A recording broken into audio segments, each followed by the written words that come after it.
Salut les acheteuses, salut les acheteurs. Aujourd'hui, on se retrouve pour parler d'un sujet qui pourrait vous faire trembler. Alors, je vous rassure, pas de vilain monstre à l'horizon. Nous allons parler aujourd'hui du prix dans les marchés publics.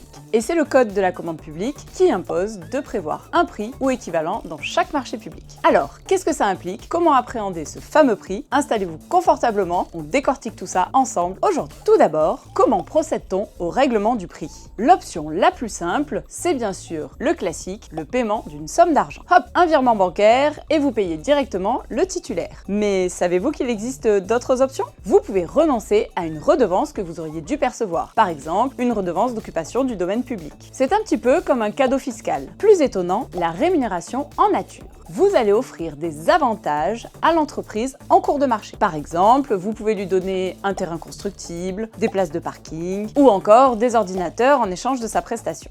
Maintenant, quel type de prix?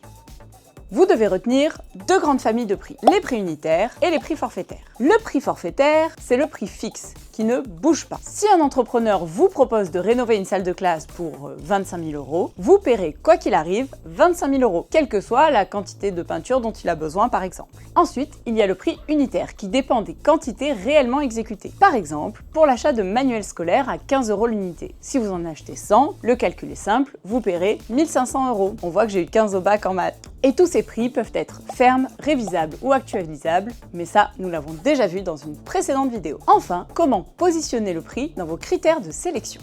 Et là, attention, c'est une obligation. Vous devez, quoi qu'il arrive, choisir le critère du prix. La seule liberté que vous avez, c'est le choix de la pondération. Vous pouvez toutefois l'aborder sous l'angle plus large du coût, intégrant l'entretien, l'utilisation et tout le cycle de vie du produit. Petite exception, le critère du prix unique peut être utilisé pour les fournitures standardisées, mais attention, à partir du 21 août 2026, vous devrez obligatoirement prévoir un critère environnemental dans vos critères de sélection. Pour le prix, j'espère que vous avez tout compris. Quant à moi, je vous retrouve très bientôt pour toujours plus de shorts dans la commande publique.